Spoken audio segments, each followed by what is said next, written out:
Hello అండి.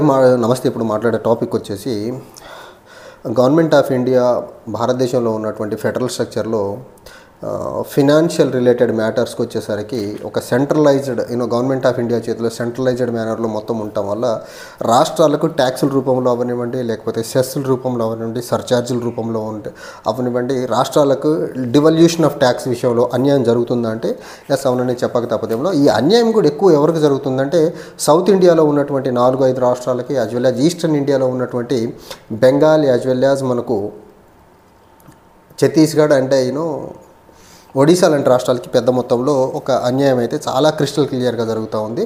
ఇక్కడ మనం ప్రధానంగా చూడాల్సి వస్తుంది ఏంటంటే డివిజిబుల్ పూల్ ఆఫ్ ట్యాక్స్. ఒక 100 రూపాయలు కలెక్ట్ చేసిన తర్వాత అందులో కలెక్షన్కి ఎంత అవుతుంది, ఆ కలెక్ట్ చేసిన దాంట్లో సెస్ ఏంటి, సర్ఛార్జ్ ఏంటి అని కంప్లీట్గా పక్కన పెట్టేసేసి మిగిలిన డివిజిబుల్ పూల్ ఆఫ్ అమౌంట్ ఇప్పుడు దగ్గరగా 41%, 44% డివిజిబుల్ పూల్ ఆఫ్ ట్యాక్స్ని దేశంలో ఉన్న వివిధ రాష్ట్రాలకి ఫినాన్స్ కమిషన్ ఇచ్చిన మెకానిజంని బేస్ చేసుకుని డివల్యూషన్ చేసే ప్రయత్నం అయితే జరుగుతూ ఉంది.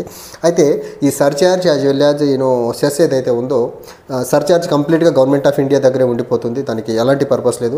సెస్ విషయానికి వచ్చేసరికి జనరల్గా ట్యాక్స్తో పాటు సెస్ని కూడా విధిస్తున్నారు. అది ఎడ్యుకేషన్ సెస్ అవనివ్వండి, క్లీన్లీనెస్ సెస్ అవనివ్వండి, ఎన్విరాన్మెంటల్ సెస్ అవనివ్వండి, లేకపోతే ఎడ్యుకేషన్ సెస్ అవనివ్వండి, ఇలాంటి సెస్లు విధించుకుంటా గవర్నమెంట్ ఆఫ్ ఇండియా వచ్చినటువంటి డబ్బు స్పెసిఫిక్గా సెస్ ఏ పర్పస్ కోసం విధిస్తున్నారో ఆ పర్పస్ కోసం వాడాల్సిన పరిస్థితి అయితే ఉంది. కానీ గవర్నమెంట్ ఆఫ్ ఇండియా ట్రాన్స్పరెంట్గా ఈ కలెక్ట్ చేసిన సెస్ని అది ఎడ్యుకేషన్కో, ఎన్విరాన్మెంటల్ ప్రొటెక్షన్కో, లేకపోతే క్లీన్లీనెస్కో, లేకపోతే ఎడ్యుకేషన్ దానికి వాడుతుందా అంటే ఖచ్చితంగా వాడట్లేదు. దగ్గరగా గవర్నమెంట్ ఆఫ్ ఇండియా గత కొన్ని సంవత్సరాలుగా చూసుకుంటే కొన్ని వేల కోట్ల రూపాయలు ఈ సెస్సుల రూపంలో కలెక్ట్ చేసిన డబ్బుల్ని స్పెండ్ చేయకుండా తన దగ్గర పెట్టుకొని వేరే అవసరాలకు వాడుకుంటుంది అయితే చాలా ప్రస్ఫుటంగా కనిపిస్తుంది. అండ్ మన వెన్ ఇట్ కమ్స్ టు మన సర్ఛార్జ్ అయితే కంప్లీట్గా గవర్నమెంట్ ఆఫ్ ఇండియా దగ్గర ఉంటుంది. అండ్ అవి స్టేట్స్తో షేర్ చేసుకునే దానికి కూడా వెసులుబాటు లేకుండా ఉంది. మనకు జనరల్గా చూసుకుంటే అంతకుముందు బిఫోర్ పాండమిక్ ఒక 100 రూపాయలు కలెక్ట్ చేయాలి అంటే ట్యాక్స్గా ప్రజల దగ్గర నుంచి, దేశంలో ఏ ప్రాంతం నుంచి అయినా 5 నుంచి 7 రూపాయలు ఖర్చు అయ్యేది. ఇప్పుడు ఈ రోజుకు మనం చూసుకుంటే దగ్గర 100 రూపాయలు కలెక్ట్ చేయాలంటే దగ్గరగా ఇంక్లూడింగ్ సెస్ అండ్ మన సర్ఛార్జ్ అండ్ కలెక్షన్ ఛార్జ్ 3 కలుపుకుంటే ఒకప్పుడు 5 నుంచి 7 రూపాయలు ఉండేది, ఈరోజు 10 నుంచి 11 రూపాయలకి వెళ్ళిపోయింది. ఈ 10 నుంచి 11 రూపాయల్లో దగ్గరగా ₹1 నుంచి ₹2 వరకు మాత్రమే కలెక్షన్ ఛార్జ్ కింద ఎంప్లాయీస్కి శాలరీ కింద వెళ్తుంది. రిమైనింగ్ డబ్బులు ఏవైతే ఉన్నాయో అది ₹9 అవనివ్వండి, ₹10 అవనివ్వండి, అదంతా గవర్నమెంట్ ఆఫ్ ఇండియా కిటీలోనే ఉంటుంది. ఆ డబ్బుని గవర్నమెంట్ ఆఫ్ ఇండియా స్టేట్స్తో షేర్ చేసుకునే పరిస్థితి అయితే లేదు. అయితే పాండమిక్ తర్వాత ఈ కలెక్షన్ ఛార్జెస్ సెస్సుల రూపంలో కలెక్ట్ చేస్తున్నటువంటి డబ్బు అవనివ్వండి, సర్ఛార్జ్ రూపంలో కలెక్ట్ చేస్తున్నటువంటి డబ్బులు అవనివ్వండి, ఇవి అమాంతంగా పెరుగుకుంటూ పోయి గవర్నమెంట్ ఆఫ్ ఇండియా తన రిసోర్స్ బేస్ని గవర్నమెంట్ ఆఫ్ ఇండియా ఎక్స్చేకర్ని పెంచుకునే ప్రయత్నం చేస్తుంది. ఇప్పుడు controller auditor general of India కూడా మనకు చెప్తుంది ఏంటంటే దగ్గరగా 2.19 లక్ష కోట్ల రూపాయలు సెస్ రూపంలో గవర్నమెంట్ ఆఫ్ ఇండియా కలెక్ట్ చేసింది. దాన్ని ఫైనాన్షియల్ ఇయర్ 2020 నుంచి 2022 మధ్యలో. అండ్ ఈ కలెక్ట్ చేసినటువంటి సెస్ ఏదైతే ఉందో 2.19 lakh crore rupees, వాటిని ఏ పర్పస్ కోసం అయితే కలెక్ట్ చేశారో ఆ పర్పస్ కోసం ఖర్చు చేయకుండా గవర్నమెంట్ ఆఫ్ ఇండియా తన దగ్గర అట్టి పెట్టుకుందని మాత్రం చాలా క్లియర్గా కాగైతే చెప్పే ప్రయత్నం చేస్తుంది. అయితే ఈ డివిజిబుల్ పూల్, ఇందాక నేను 44% చెప్పాను, ఇట్ ఈస్ 41%.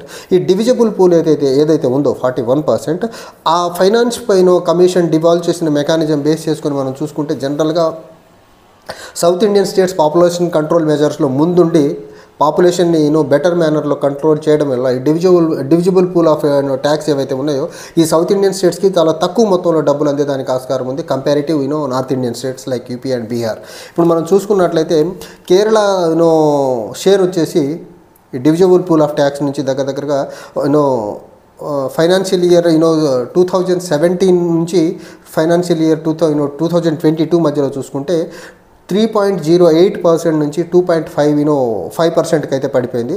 తమిళనాడు విషయానికి వచ్చేసరికి 5.46% నుంచి డివిజిబుల్ పూల్ ఆఫ్ ట్యాక్స్లో గవర్నమెంట్ ఆఫ్ ఇండియా నుంచి వచ్చే షేర్ ఈ షేర్ 5.46% నుంచి 4.02%కి పడిపోయింది. తర్వాత కర్ణాటకకు వచ్చేసరికి 4.98% అంటే క్లోజ్ టు 5% నుంచి 3.6% పడిపోయింది. ఆంధ్రప్రదేశ్ అండ్ తెలంగాణ కంబైన్డ్గా చూసుకుంటే దగ్గరగా ఆంధ్రప్రదేశ్ అండ్ తెలంగాణకు వచ్చేసరికి 7.7% నుంచి 6.75%కి పడిపోయింది. వెస్ట్ బెంగాల్, ఒరిస్సా పరిస్థితులు కూడా ఇలానే ఆల్మోస్ట్ డ్రాస్టిక్గానే పడిపోయే పరిస్థితి జరిగింది.